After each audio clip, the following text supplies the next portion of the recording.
வணக்கம். Seetha's pages. Big பாஸில் பார்த்தீங்கன்னா, இது கடைசி வாரம்.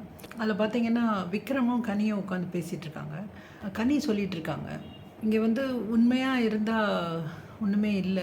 உண்மையா ஒரு சாரின்னு வந்து ஒருத்தர் கேட்கும்பொழுது, நம்ம அதை மன்னிச்சுட்டு திருப்பியும் நம்ம சகஜமாக பேச ஆரம்பிச்சிடுறோம். ஆனால் அவங்க திருப்பி திருப்பி அதே தான் பண்ணிக்கிட்டு இருக்காங்க. ஆனால் அது நமக்கு புரியவே இல்லை. நம்ம வந்து ரொம்ப நல்லவங்களாவே இருந்துடணும்னு நினைக்கிறோம். அதுதான் அந்த தப்பு. இங்கே மாறணும்.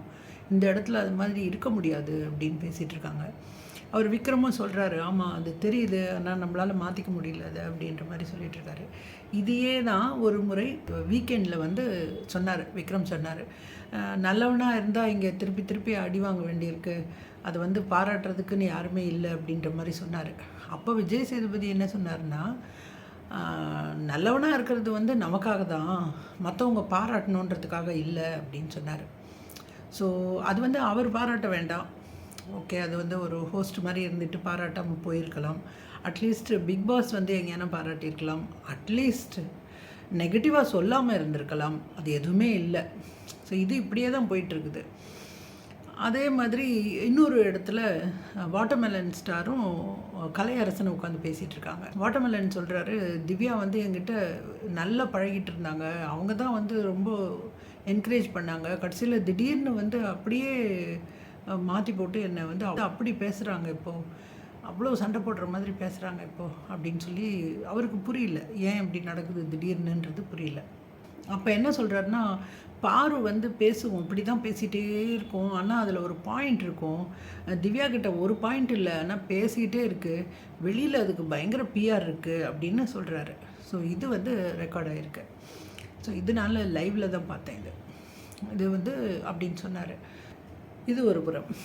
வியன்னா வந்தாங்க உள்ள. வியன்னா வந்தது வந்து அவங்களுக்கு கொடுக்கப்பட்ட அசைன்மெண்ட்டுன்னு தான் நான் நினச்சேன். ஏன்னா சாண்ட்ரா இவங்கெல்லாம் வரும்போது ஒரு அசைன்மெண்ட்டு கொடுத்து தான் வந்தாங்க. அவங்களும் அப்படியே சொன்னதை கிளிப்பில் மாதிரி சொல்லிட்டாங்க. ஆனால் அடுத்த நாள்லேருந்து அவங்களுடைய ஆட்டமே வேறே ஆயிடுச்சு. ஆனால் வியன்னா வந்து அதை பயங்கரமாக பிடிச்சிட்ருக்காங்க.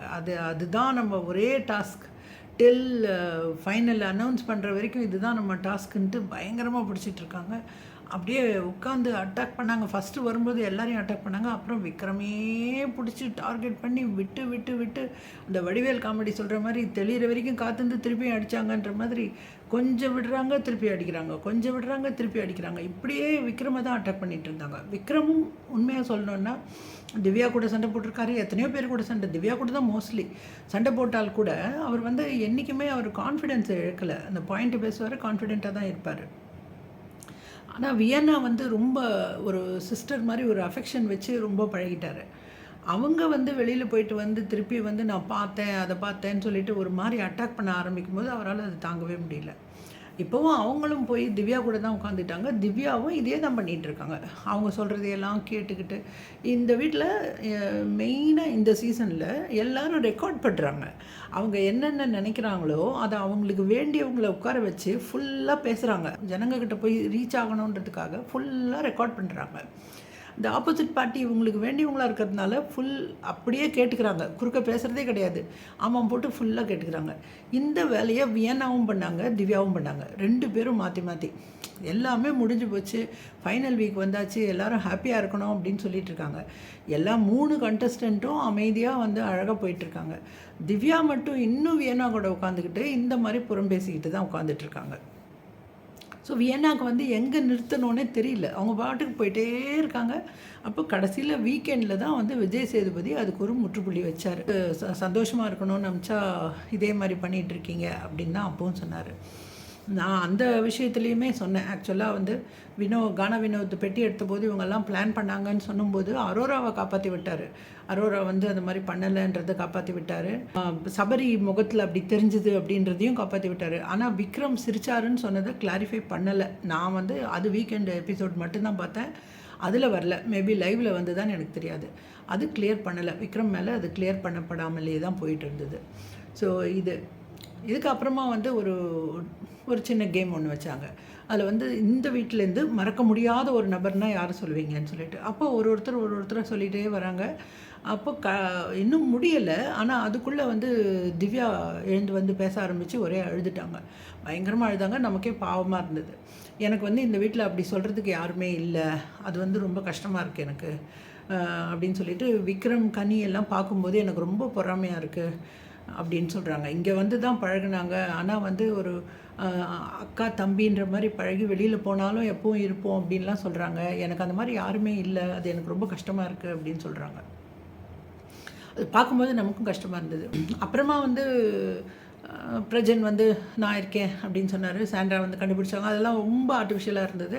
பட் எனிவே பிரஜனுக்கு வந்து எல்லாருக்கிட்டையும் நல்ல பேர் எடுத்துகிட்டு போனோன்ற ஒரு கம்பல்ஷன் இருக்குது. விஜய் சேதுபதி மூலமாக வந்ததுனால அவர் வந்து கொஞ்சம் அந்த கம்பல்ஷன்ஸ்லாம் இருக்கிறதுனால அவர் எல்லாருக்கூடையுமே ஒரு நல்ல ரேப்பை வச்சுக்கணும் அப்படின்னு தான் அவர் பார்த்துட்ருக்காரு. ஸோ இதுவும் அதில் ஒன்று அப்படின்னு தான் எடுத்துக்கிறேன். சாண்ட்ராவும் வெளியில் போய் பார்த்துட்டு வந்ததுனால தம் பேர் கிடக்கூடாதுன்றதுக்காக திருப்பியும் வந்து ஒரு ஹக் கொடுத்துட்டு போகிறாங்க.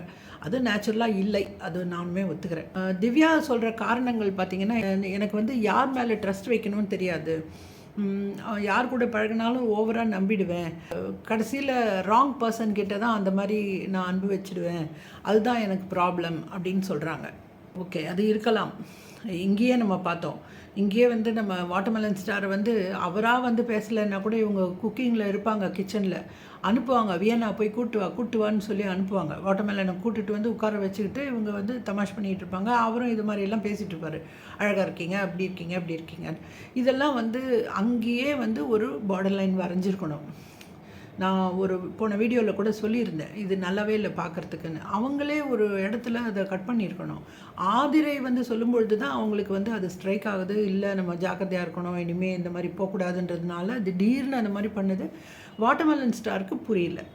அவர் வந்து என்ன தான் சில இடங்களில் ரொம்ப பிரெயினியாக இருந்தாலும் சில இடங்களில் இன்னசென்ட்டாக தான் இருக்கார்.